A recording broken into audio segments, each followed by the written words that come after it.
하나님께 부름받은 사람에게 가장 중요한 것은 직분이 아니라 구원입니다. 그러나 어느 순간부터 많은 이들이 사역의 열매와 외적인 성공을 구원의 증거로 착각하기 시작했습니다. 겉으로는 주의 일을 하고 있지만 마음은 점점 하나님에게서 멀어지고 있습니다. 말씀을 전하고 예배를 인도하면서도 정작 하나님과의 관계는 식어 있는 목회자들이 있습니다. 하나님께 쓰임받는 것은 은혜이지만 그 은혜에 익숙해지면 감사가 무뎌지고 사명은 어느새 자기 일이 되어버립니다. 하나님은 우리가 교회를 키우는 사람보다 먼저 구원을 지키는 사람으로 서기를 원하십니다. 사역의 열심보다 더 중요한 것은 하나님 앞에서의 진실한 마음입니다. 제단 위에서 감동을 전할 수는 있지만 그 마음이 교만으로 변하면 그 열정은 더 이상 생명을 살리지 못합니다. 오늘은 구원을 잃는 것이 아니라 스스로 버리게 되는 목회자의 모습을 살펴보겠습니다. 첫째, 제단에서는 울고 일상에서는 교만할 때 구원을 놓치게 됩니다. 하나님은 제단에서의 눈물보다 일상에서의 겸손을 더 귀하게 보십니다.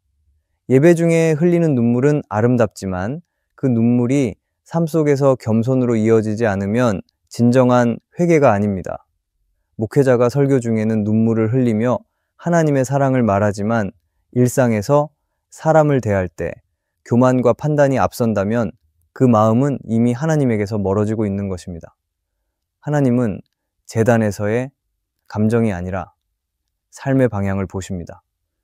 우리가 예배 중에 아무리 감동을 받아도 그 감동이 삶 속에서 순종으로 이어지지 않으면 그것은 신앙의 감정일 뿐 믿음의 열매가 아닙니다. 교만은 언제나 은혜를 잊은 자리에서 시작됩니다. 처음 목회를 시작할 때는 모든 것이 감사하고 두렵고 떨렸습니다. 하지만 시간이 지나며 제단이 익숙해지고 설교가 습관이 되면 마음이 무뎌집니다. 하나님이 주신 자리를 내 실력으로 얻은 것처럼 여기고 성도의 변화보다 자신의 명성을 더 의식하게 됩니다. 그렇게 제단에서 흘린 눈물은 점점 의미를 잃습니다. 예배의 감동이 삶의 변화로 이어지지 않을 때 교만은 조용히 들어옵니다. 교만은 하나님과의 관계를 무너뜨리는 가장 위험한 죄입니다. 겉으로는 신앙인이지만 속으로는 하나님보다 자신을 더 의지하게 만듭니다. 성경 속 사울 왕이 그러했습니다. 그는 처음에는 겸손했습니다. 자신을 부족하다 고백하며 하나님의 부르심 앞에 떨었습니다. 그러나 왕이 된 후에는 제사장의 역할까지 넘보며 하나님의 자리에 서려 했습니다. 하나님이 사무엘을 통해 경고하셨음에도 그는 자신의 판단을 앞세웠습니다. 결국 사울은 제단에서 하나님께 제사를 드렸지만 그 마음은 하나님께 순종하지 않았습니다. 하나님은 그 제사를 받지 않으셨고 사울의 교만은 그의 영혼을 무너뜨렸습니다. 겉으로는 예배를 드리고 있었지만 실제로는 하나님을 버린 것입니다. 목회자가 제단에서 눈물을 흘리는 것은 어렵지 않습니다. 그러나 그 눈물을 지켜내며 일상에서 겸손하게 사는 것은 훨씬 어렵습니다.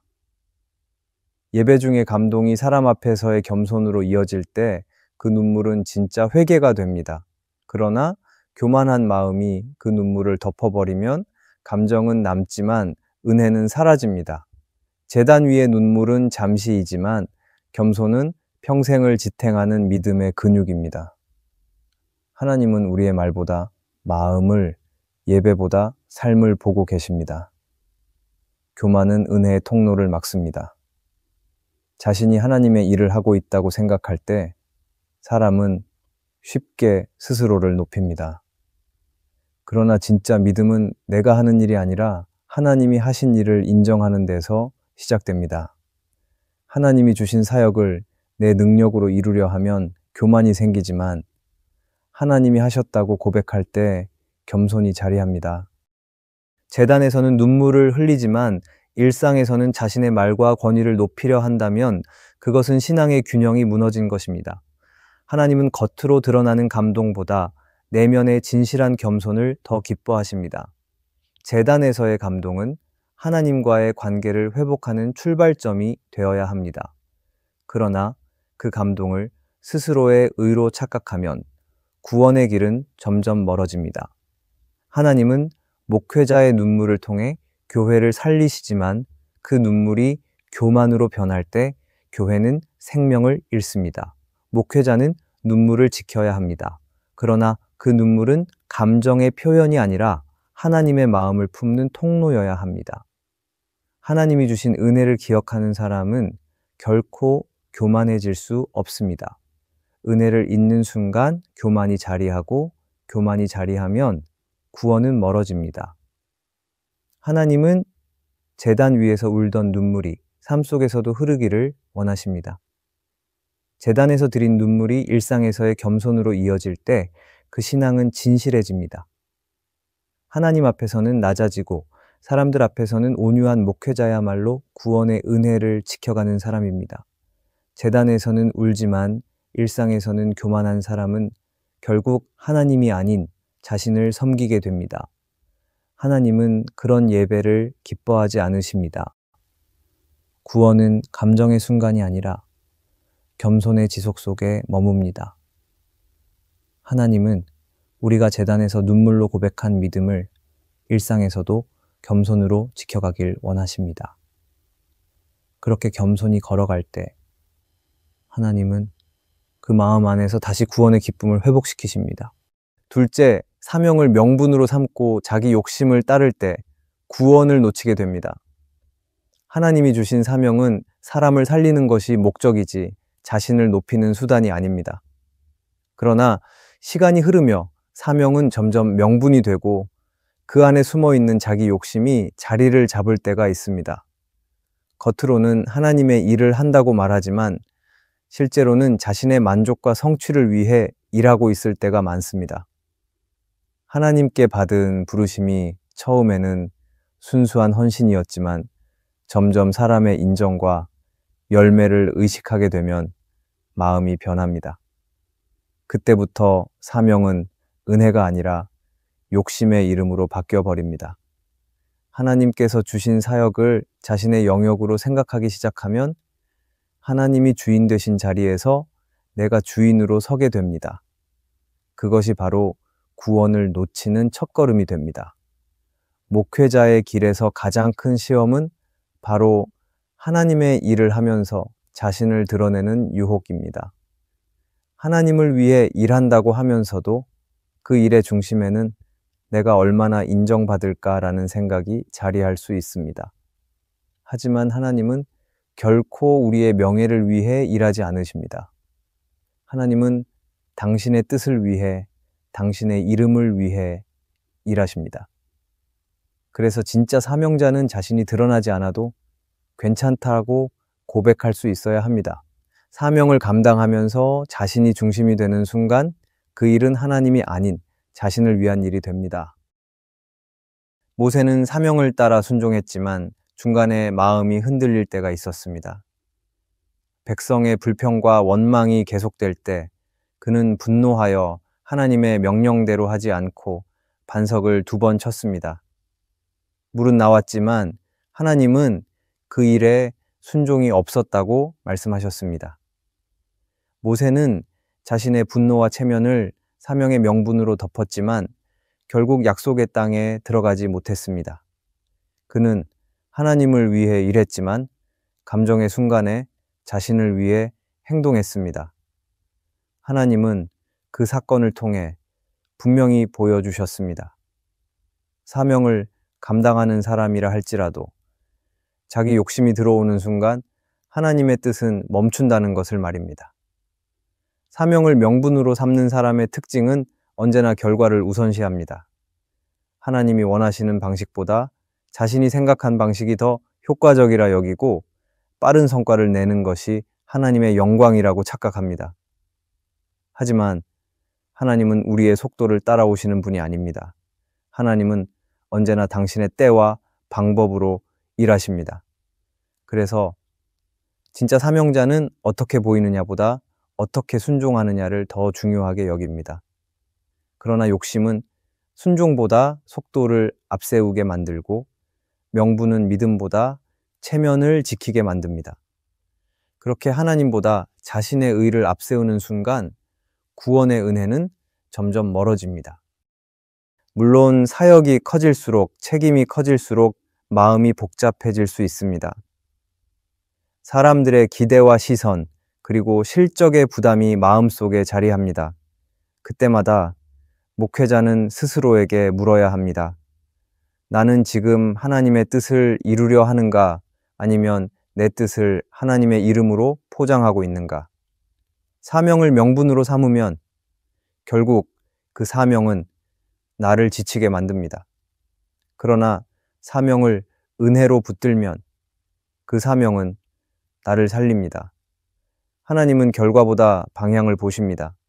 사명이 나를 높이는 방향으로 흐르고 있다면 그것은 이미 하나님의 일이 아닙니다. 많은 목회자가 초심을 잃는 이유는 바로 이 지점에서 비롯됩니다. 하나님이 주신 사명이 점점 자신의 꿈과 맞물리고 어느 순간 하나님보다 그 사역 자체가 목적이 되어버립니다. 그러면 사명은 더 이상 은혜의 통로가 아니라 부담이 됩니다. 그렇게 사명을 명분으로 바꿔버리면 하나님이 주신 부르심의 본질이 흐려집니다. 진짜 사명자는 결과보다 하나님의 뜻을 중요하게 여깁니다. 하나님이 하라 하시면 하고 멈추라 하시면 멈출 줄 아는 사람입니다.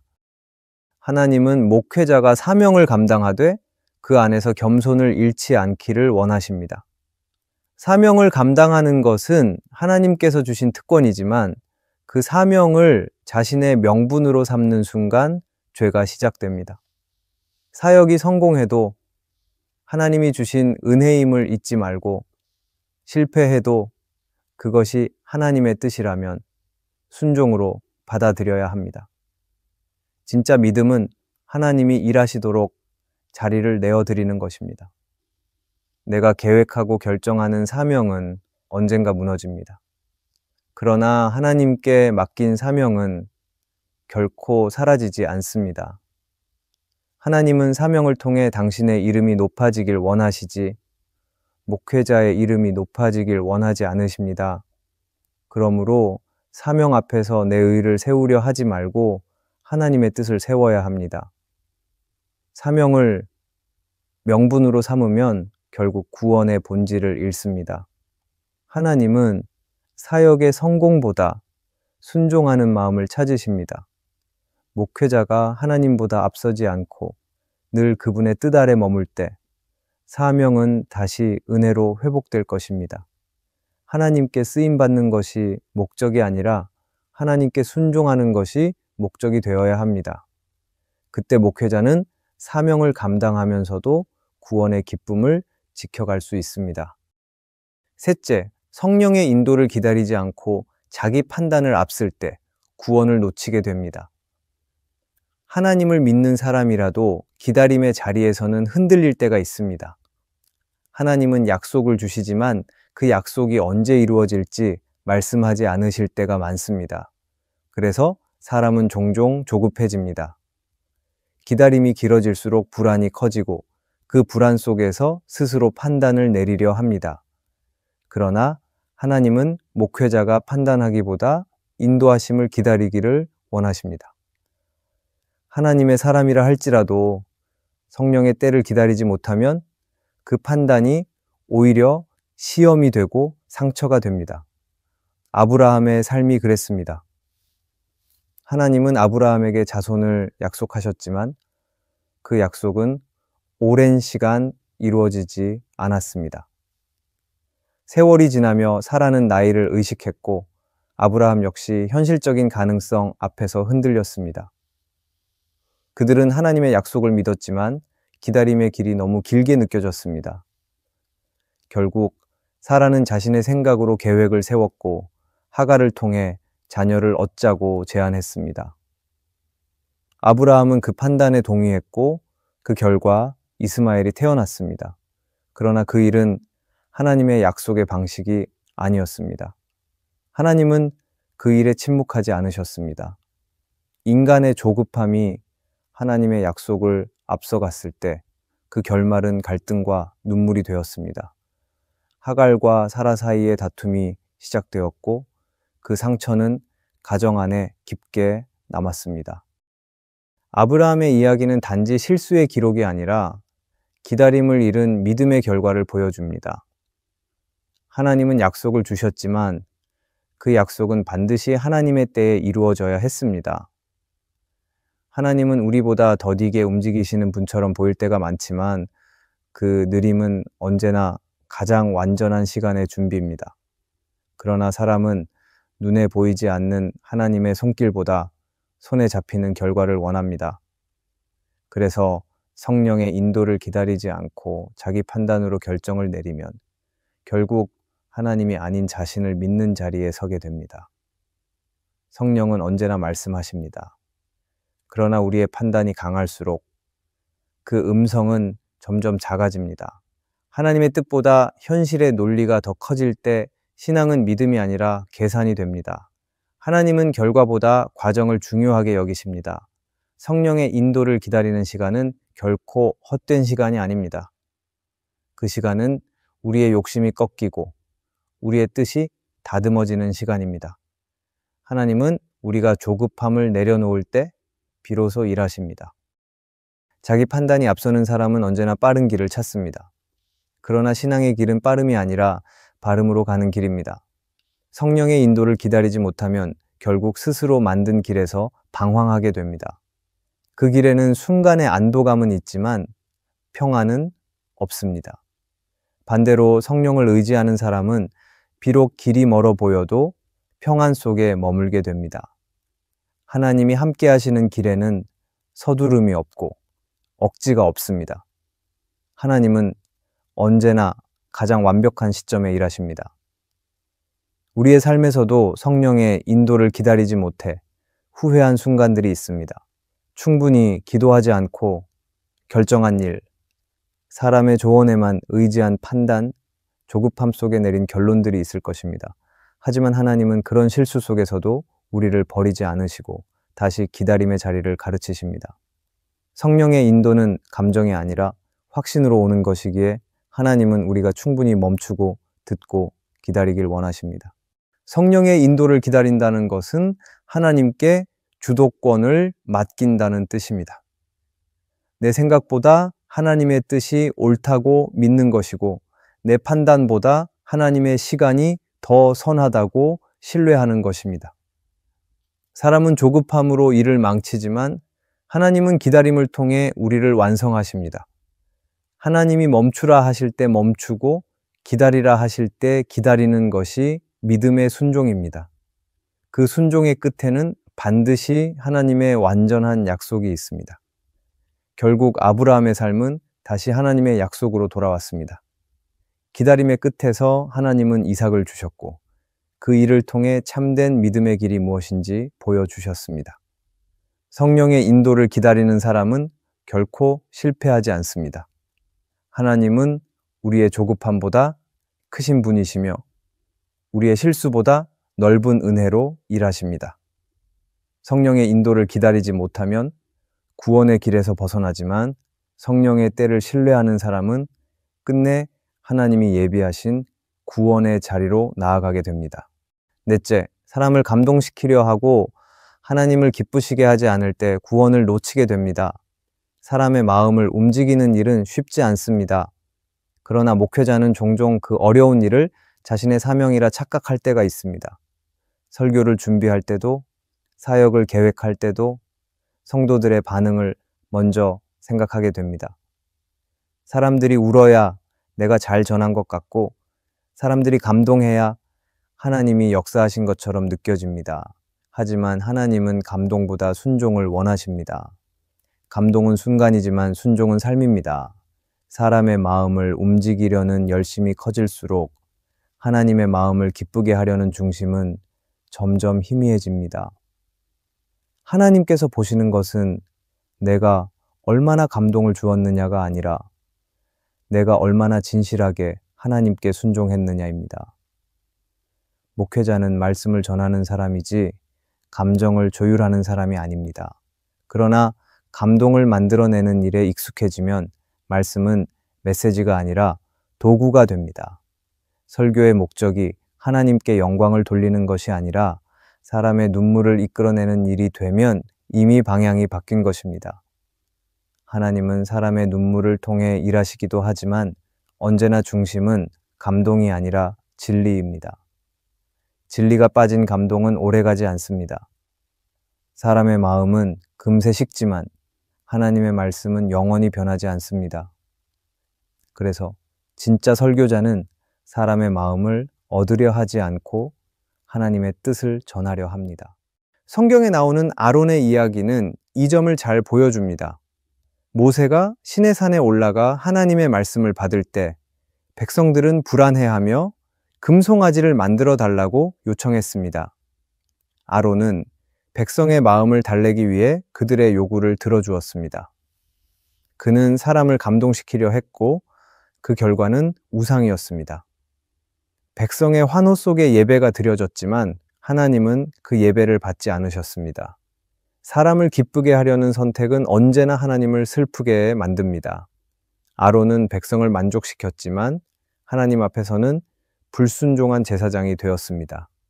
그가 놓친 것은 감동이 아니라 경외였습니다. 하나님은 감동적인 예배보다 진실한 예배를 원하십니다. 사람을 감동시키는 일은 때로 쉽습니다. 강한 말, 감정적인 표현, 눈에 보이는 성과를 통해 얼마든지 사람의 마음을 움직일 수 있습니다. 그러나 하나님을 기쁘시게 하는 일은 다릅니다. 그것은 내가 낮아지고 하나님만 높이는 자리에서 시작됩니다. 그 길은 화려하지 않지만 그 안에 구원의 생명이 있습니다. 사람의 마음을 얻기 위해 하나님을 잃는다면 그것은 성공이 아니라 실패입니다. 존 파이퍼는 그의 책 하나님을 기뻐하라에서 이렇게 말했습니다. 하나님을 진정으로 기쁘시게 하는 사람은 사람에게 감동을 주려는 자가 아니라 하나님을 가장 큰 기쁨으로 여기는 자이다. 이 말은 목회의 본질을 단순하지만 깊게 보여줍니다. 목회자가 사람의 반응을 통해 자신의 사역을 확인하려 하면 사역은 사람 중심으로 흘러갑니다. 그러나 하나님을 기쁘시게 하려는 마음으로 서면 사역은 자연히 하나님 중심으로 정리됩니다. 사람을 감동시키는 일은 순간의 박수를 얻지만 하나님을 기쁘시게 하는 일은 영원한 상급을 얻습니다. 감동은 사람의 마음에 남지만 기쁨은 하나님의 마음에 남습니다. 사람의 감동은 나를 높이지만 하나님의 기쁨은 나를 낮춥니다. 하나님은 감동적인 목회자를 찾으시는 것이 아니라 진실한 종을 찾으십니다. 하나님을 기쁘시게 하는 종은 설교보다 기도를 더 소중히 여기고 감동보다 진리를 더 사랑합니다. 하나님께서 원하시는 것은 감동적인 순간이 아니라 변함없는 중심입니다. 눈물의 예배도 중요하지만 눈물이 그치고 나서의 순종이 더 중요합니다. 사람의 반응에 따라 마음이 흔들린다면 그 신앙은 아직 중심을 잃은 것입니다. 하나님을 기쁘시게 하려는 사람은 평가보다 진실을 선택합니다. 때로는 사람들이 알아주지 않아도 하나님이 아신다면 그것으로 충분합니다. 하나님이 기뻐하시는 자리는 언제나 낮은 곳입니다. 그 자리는 겸손과 진심 그리고 순종으로 채워져 있습니다. 결국 구원을 지키는 길은 감동을 만드는 데 있지 않습니다. 하나님을 기쁘시게 하는 데 있습니다.